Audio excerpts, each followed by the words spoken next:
so bright, it's hard to breathe, but that's alright. Hush.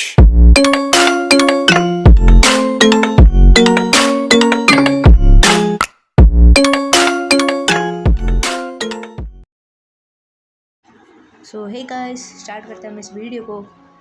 हम part 3 का थोड़ा recap कर लेते हैं। तो हमने पार्ट 3 में देखा था कि पाको परमेन को छोड़कर अमेरिका चली जाती है और परमेन को एक रिंग देते हुए जाती है और देखते ही देखते गाइस 20 साल बीत जाते हैं।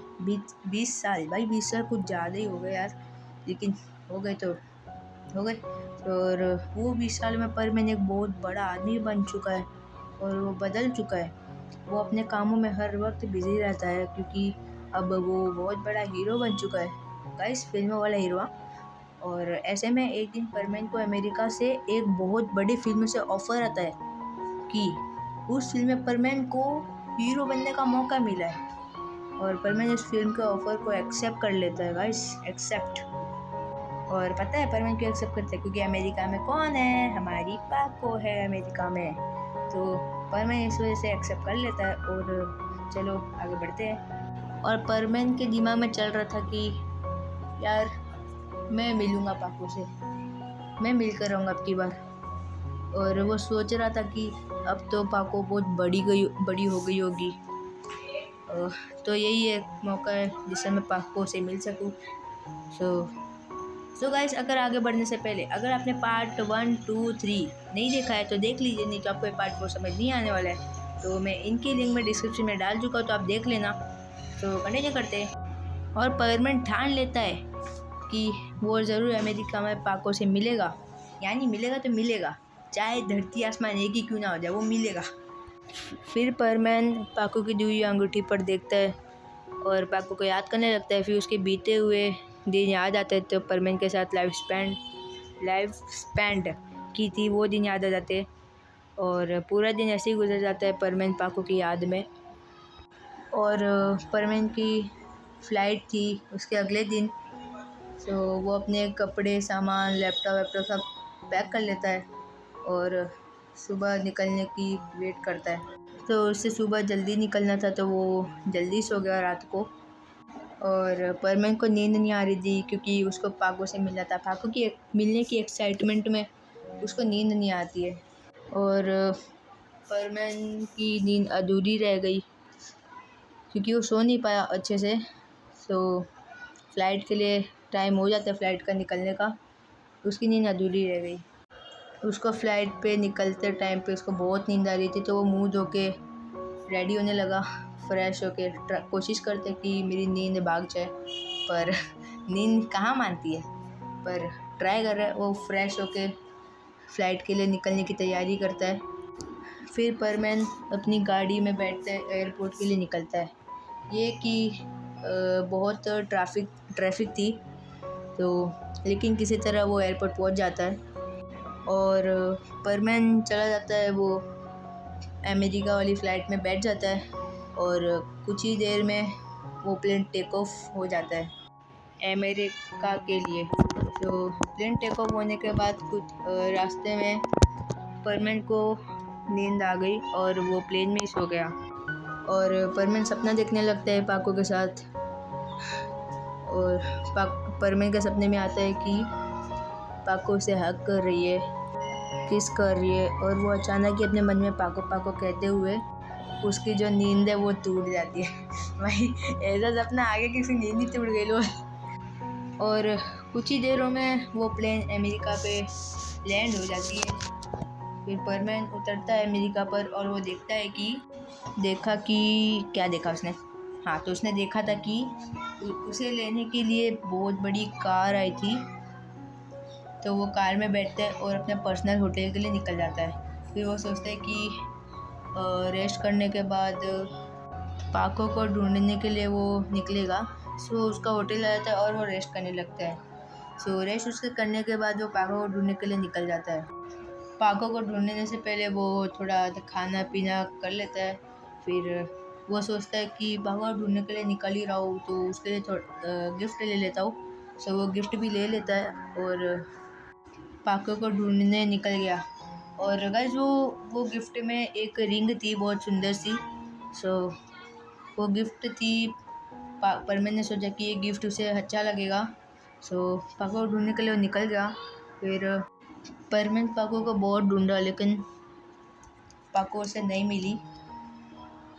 और परमैन उदास होकर एक नदी के किनारे बैठ गया और पाको की बातें सोचने लगा और मन में बोला कि हमारी तो किस्मत ही फूटी है, शायद मैं पाको से मिल नहीं पाऊँगा।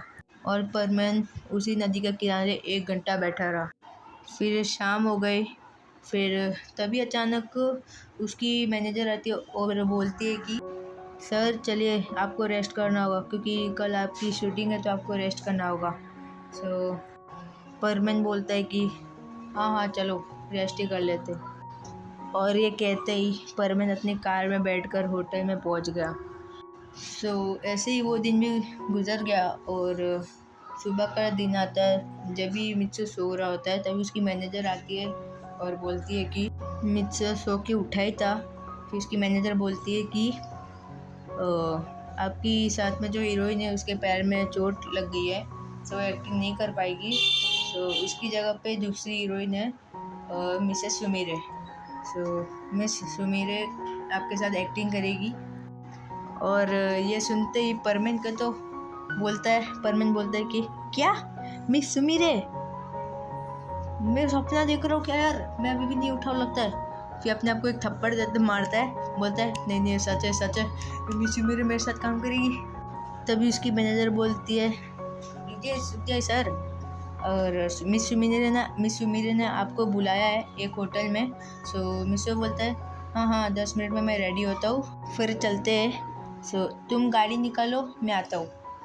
तभी उसकी मैनेजर जाती है गाड़ी निकालने।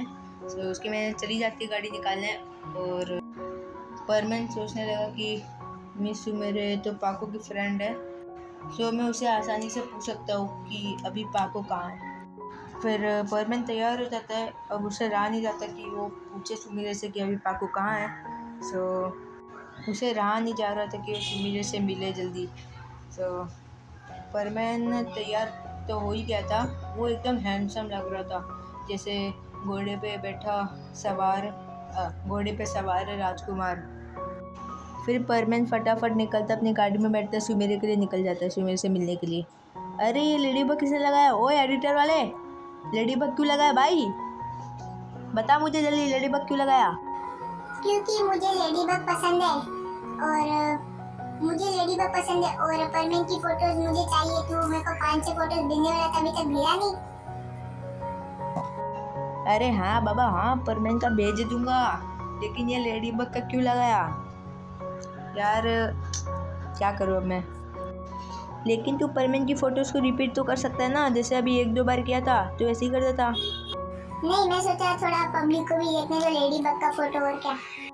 अरे यार क्या कर रहे हैं? चलो छोड़ो गाइस, तो स्टार्ट करते, कंटिन्यू करते, मेरा मतलब कंटिन्यू करते। सो हम कहाँ पे थे? हाँ वो होटल में। सो परमैन वो होटल में एंटर करता है। परमैन बहुत नर्वस हो जाता है और सोचता है कि ऐसा क्यों हो रहा है।